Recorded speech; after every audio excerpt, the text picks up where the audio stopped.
Hello, I'm Natalie Zett, and welcome to Flower in the River. This podcast, inspired by my book of the same name, explores the 1915 Eastland disaster in Chicago and its enduring impact, particularly on my family's history. We'll explore the intertwining narratives of others impacted by this tragedy as well, and we'll dive into writing and genealogy and uncover the surprising supernatural elements that surface in family history research. Come along with me on this journey of discovery. Hey, this is Natalie, and welcome to episode 180 of Flower in the River, and I hope you are doing well. Throughout the 3 years that I have been doing this podcast, I occasionally get contacted by other Eastland disaster family members. And the reason that many of them contact me is that I am their last resort. I know, and I really don't mind. Even my Aunt Pearl, who gave me the family history that revealed our Chicago connections, our connection to the Eastland disaster, she had already given that document to so many other family members, and according to Pearl, they ignored it. She said, "You are my last resort. Please do something with this. I don't want it all to disappear after I die." So as a lot of people's last resort on this journey, I am always happy to help. During the last 2 years especially, a number of people have contacted me looking for more information about their Eastland family members. In many cases, they had already tried other avenues and received either no response or were told that this type of research would cost a considerable amount of money. By the way, it doesn't. And so far, I've been able to track down every one of those Eastland people, usually fairly quickly. Not because there's anything extraordinary about what I'm doing, but because I've spent years learning where this type of information lives and how to find it. And in each case, I'm happy to say that I have been able to give the family something they didn't have before, more records, more context, and a fuller picture of the person that they were looking for. And last week, I was contacted by another Eastland family member. We've known each other now for close to 3 years, and I'll call this person Chris, and Chris definitely wants to stay in the shadows. We are both extremely introverted, and I think that's one of the reasons we get along so well. Chris lost their great-uncle, who was also 19, same age as my great-aunt who was killed on the Eastland. Part of Chris's day job is to study and analyze the socials, and Chris occasionally scours the socials for information about the Eastland disaster, and they share things with me that they think might be germane to this podcast. This past week, Chris found something, and I'm still reeling from this, by the way. Chris shared a screenshot from 2023, so that's 3 years ago. Keep that in mind. In their text, Chris said, "Take a look at this. This individual who posted in 2023 has been asking for recognition for their family members who were involved in the Eastland disaster since 2014. In addition, the person who made this post 3 years ago, they supplied the biographical information for each family member who was involved in the Eastland disaster. And Chris said, "Haven't you already covered these people's stories in a previous podcast?" Well, yes, I have. And I'll tell you about that and give you a link in the show notes to the earlier episode. Martha Willig was a survivor of the Eastland disaster, along with her future husband, Otto Larsen, and they were the grandparents of this individual who had been trying to get them recognized as survivors. Although Martha and Otto survived, Martha's brother-in-law, Arthur Cruz, did not survive. My podcast episode was published on June 1st, 2024, and it's called From Hoboken to Hawthorne, Martha Willig's Untold Story. This was pretty early in my podcast adventure, and I was so excited to locate an actual survivor's story. It made the front page of the Hudson Observer just a few days after the Eastland disaster. But here's the thing. Martha Willig and Otto Larsen, survivors, are not listed anywhere in any online platform in regard to the Eastland disaster. They weren't listed 2 years ago, and they still are not listed, despite the fact that I've published this podcast episode and despite the fact that this grandchild was trying to get her grandparents acknowledged. Dear grandchild of Martha Willig and Otto Larsen, I will share the story again in hopes that you or your family may hear or see it. And I also want you to know that I might understand what you might be feeling. Way back in 1998, soon after I learned about my family's connection to the Eastland disaster, as a freelance writer for a number of St. Paul newspapers, I wrote an article about it. And that article was picked up by a number of other newspapers. It kind of took off. And I heard from reporters at the Pioneer Press and at the Minneapolis Star-Tribune that they liked what I wrote. That meant a lot. It was such a difficult yet wonderful time in my life.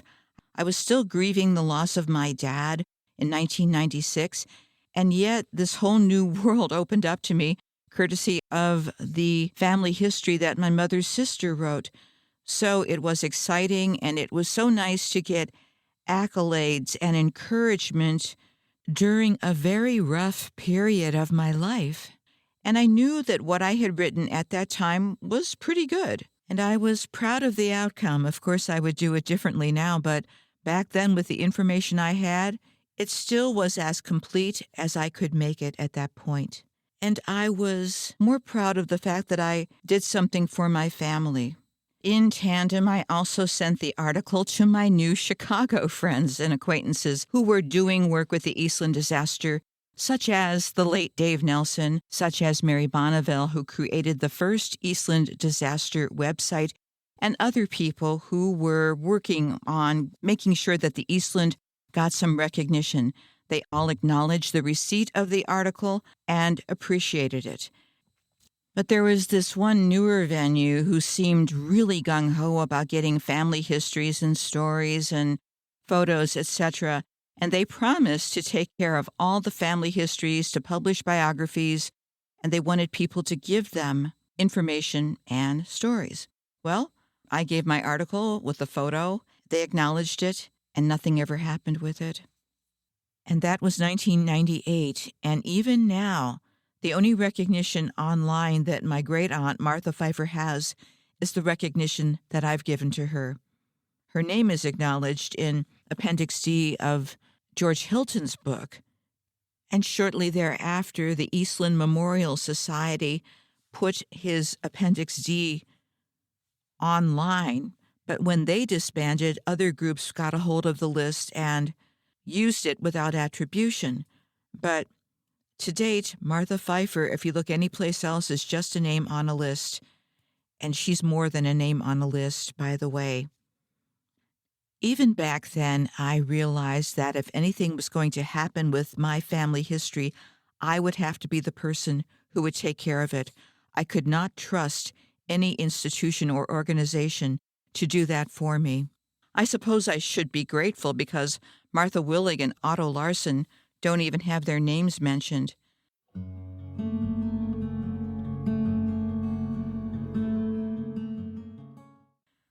While it's not the most pleasant thing to go back to 1998 and remember what happened, or in this case, what didn't happen, I learned something valuable from that experience that has served me very well ever since.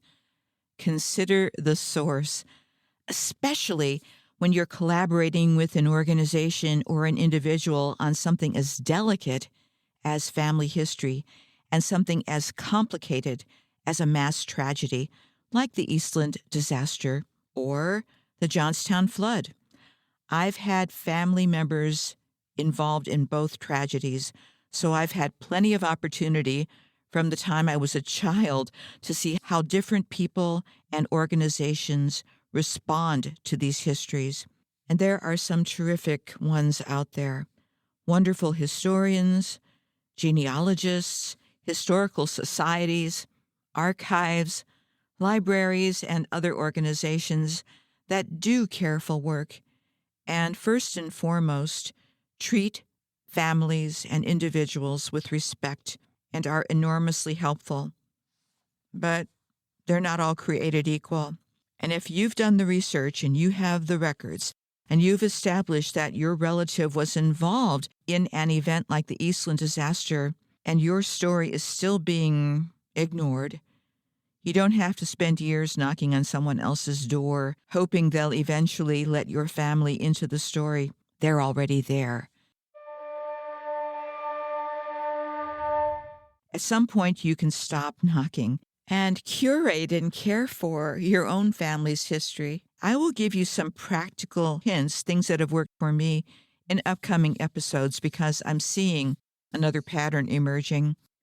The funny thing that my mother said to me right before she passed away and after she had received her copy of my book is that, don't forget, this isn't just about us. And she was in her 90s, she wasn't feeling well, and she was on all sorts of medication to ease her transition into the next life. So I just kind of chalked that up to the medication. Now that I think about it, she was imparting a lot of wisdom on her journey into the next life. But really, that speaks to who she was as a person, and it also speaks to what I inherited from her in terms of her values. So thanks, Mom, for that reminder.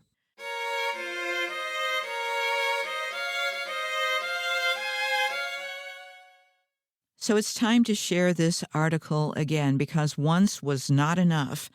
And it was published in the Hudson Observer, that's Hudson County, New Jersey, Wednesday evening, July 28th, 1915. So just 4 days after the Eastland disaster, we have this powerful eyewitness account, courtesy of Martha Willig. And I want to dedicate this entire episode to Martha Willig, to Otto Larsen, and to their extended family, past and present. Thank you, Martha Willig, for having enough presence of mind, I still don't know how you did this, to write this account down and to share it with your sister. And I thank your sister for sharing it with the Hudson Observer. And the article title is Survivor's Tale of the Eastland Disaster. Miss Martha Willig, formerly of Hoboken, was on doomed boat. Local victims. A thrilling description of the disaster is contained in a letter which was sent to Mrs. E. F. McKenna of 1200 Washington Street, Hoboken, by her sister, Martha Willig, of 4108 West 25th Street, Chicago.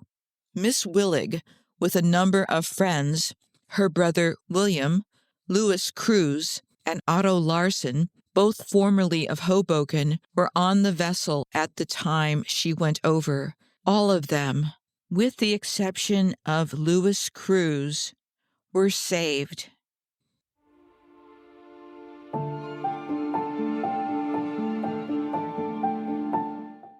Otto Larsen, who resides at 911 Garden Street, Hoboken, was on a visit to his fiancée, Miss Martha Willig, the writer of the letter.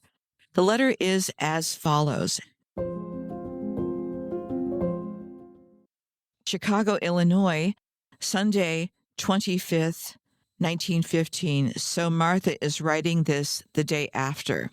Dear Sister Lou, I suppose you have heard about the excursion by this time. Rose and Jen and the children did not go. There were 4 of us. We started out early in the morning for the first boat, and no more than we got on, the accident happened.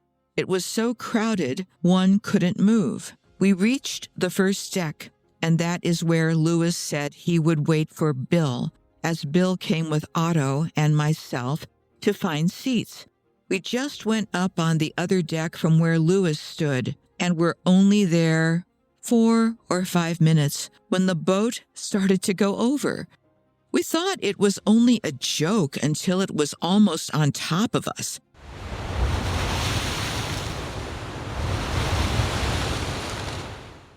Then we knew what was coming. All we could do was to hold on to the rail of the boat. It just happened quickly, and we were on the side going up. It just kept going over. Otto kept climbing the deck until we reached the top. When we turned over, we were on her side.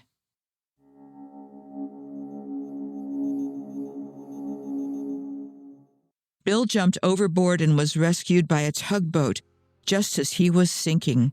We saw no more of Lewis, as he had no chance down in the lower part of the boat until he was found in the morgue at 4 a.m. today.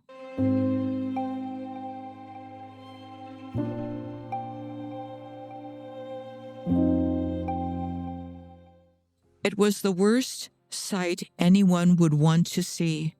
If it had not been for Otto, I never would have been saved, as I just held on to his arm. Both of his arms are sore, but otherwise we are all right.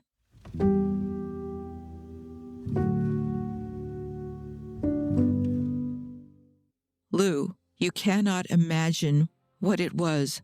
I thought it was my last minute on earth. The people screamed and tore each other apart.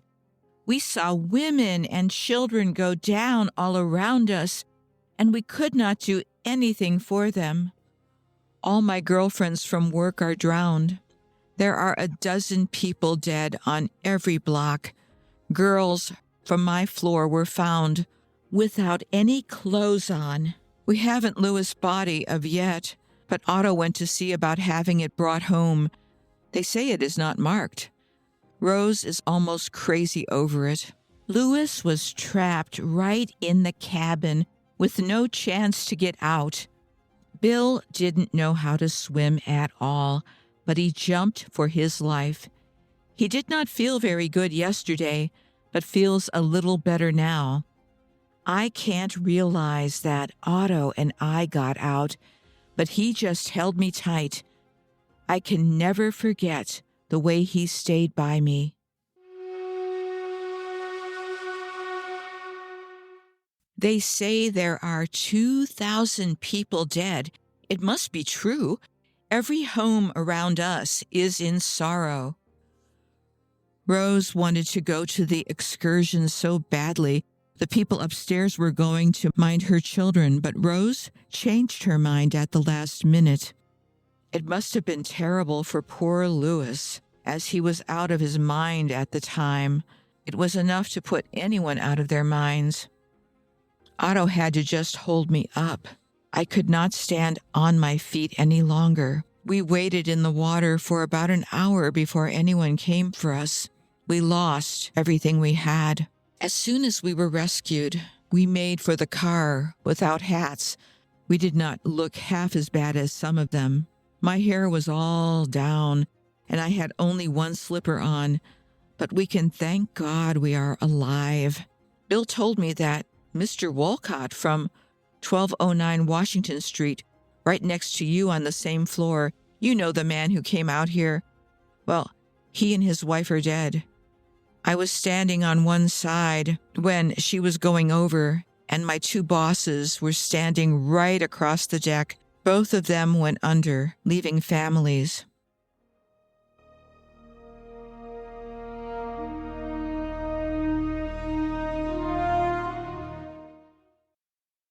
I can always see the sight before me. It was one day we will remember. I do not know what Rose will ever do. I thought maybe you would come out, but it would be a quick trip. Well, I have to close, hoping to hear from you right away. My regards to Ed and Ethel. Don't mind writing. We do not know when Lewis will be buried. Rose is trying to keep him until Wednesday, but we do not know if we can. Answer soon. Martha.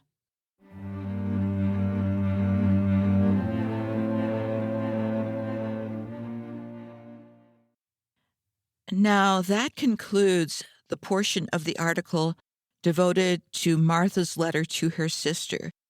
The article does go on to describe other residents and former residents of Hudson County, New Jersey, who were victims or survivors of the Eastland disaster. I'm going to save that part for next week because I want to stay with Martha Willig and Otto Larsen and their families. And that brings me to Martha's older sister, Rose, who was mentioned in the article. Rose was married to Louis Cruz, and of their group, Louis was the only one who lost his life on the Eastland. In my own Eastland research, I found Louis's name on a list, but no biography. And this is one of those moments when the genealogist in me starts waving her arms, because if anyone had just built a family tree for Louis, the connection to the Willig family would have appeared immediately.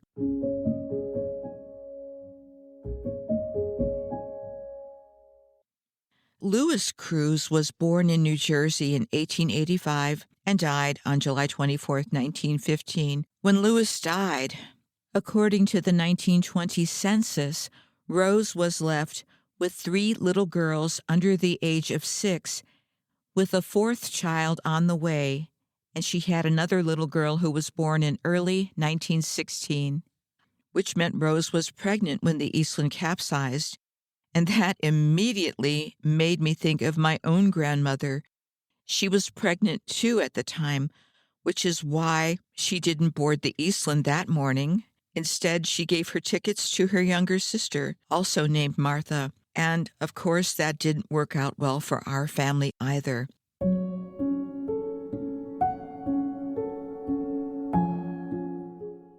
And back to Rose. In 1920, she was living in New Jersey and was living with her daughters. She wasn't listed as working, so I can only hope that she had some support from her extended family. As for Martha Willig, she and Otto Larsen married shortly after the disaster and also returned to New Jersey. By the 1930 census, Rose was about 45 years old and living with 2 of her daughters. I haven't yet determined where the other daughters were. They may have been married and living elsewhere by then. And Rose was working at a school, but the census doesn't tell us what she was doing. Just 9 years later, Rose died. I haven't found anything yet that tells us whether she had been ill or exactly what happened, but she was 55 years old. On the morning of the Western Electric picnic, Rose made a last-minute decision not to go. That decision very well may have saved her life, but surviving that morning was not the same as escaping what came afterward.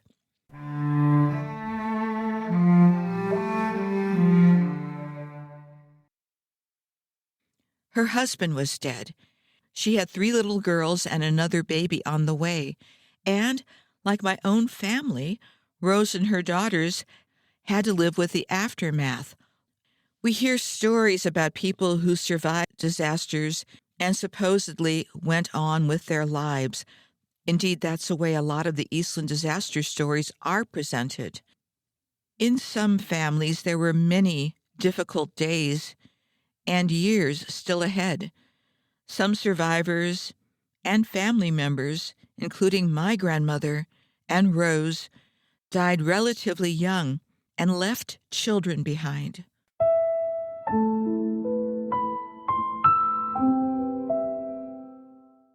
What about those people? When I think about them, I remember something another family member, Rosemary Petersuk, once said to me about relatives who also survived the disaster, but whose lives went badly out of kilter afterward. Rosemary said, "They may not have died on the Eastland, but they most certainly died of the Eastland."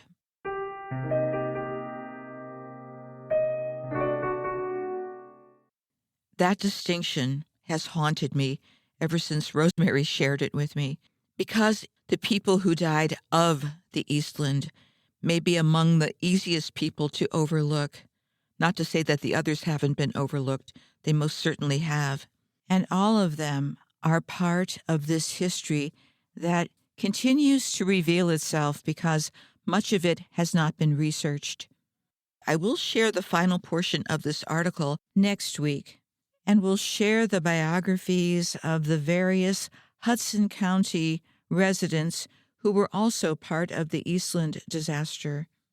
And before I go, I have to thank Chris, who had the patience and, frankly, the fortitude to go through old social media posts. And when they were doing this, they found that post written by Martha Willig and Otto Larsen's grandchild. Martha Willig and Otto Larsen, after all this time, are still excluded from lists of Eastland people. As of this morning, I still couldn't find them anyplace else other than on my website and in my podcast list.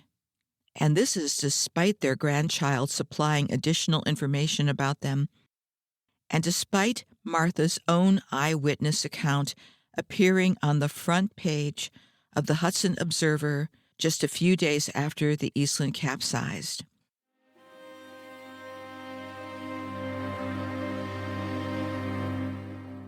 That raises a lot of questions.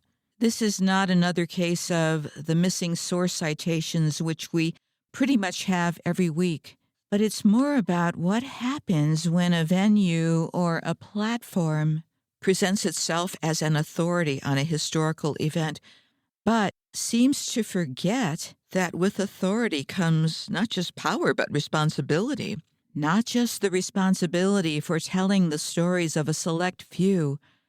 When you take something like this on, you are agreeing to tell the stories of every person who was involved, and not just the high-level superficial details, but you have to research down into the depths to reveal what really this thing called the Eastland disaster is about. That is overwhelming, I'll admit, especially for one person, but nonetheless, that is what we agree to. I don't have an easy answer for how to fix this sort of thing, but I have a lot of ideas. In upcoming episodes, I'll give you some practical ways to preserve your own family's history, share it, document it, and this part matters. Protect it so that your research doesn't wander off into the world someday without your name attached to it. I have seen that way too many times with the Eastland disaster history, and I will speak to ways that you and I can protect ourselves when we engage in this type of work. And here's one takeaway that I hope you will remember. Your family's history, your family's story does not require anyone else's approval. It's nice to have recognition. I get that.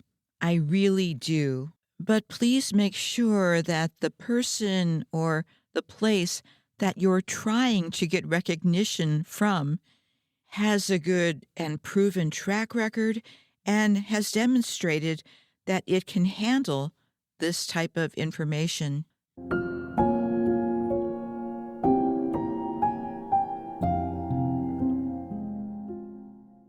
In memory of Martha Willig, 1896 to 1975, and Otto Larsen, 1893 to 1971, and their families and their many descendants.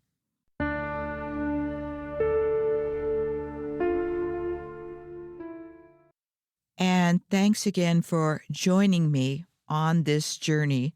We really never know week to week what's going to happen. I don't even know. But this happened this week, and I am grateful to bring Martha Willig's story front and center again. Take care of yourselves, take care of each other, and stay safe. I'll talk to you next week.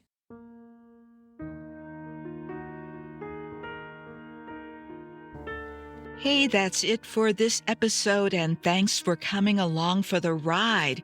Please subscribe or follow so you can keep up with all the episodes. And for more information, please go to my website. That's www.flowerintheriver.com. I hope you'll consider buying my book, available as audiobook, ebook, paperback, and hardcover, because I still owe people money.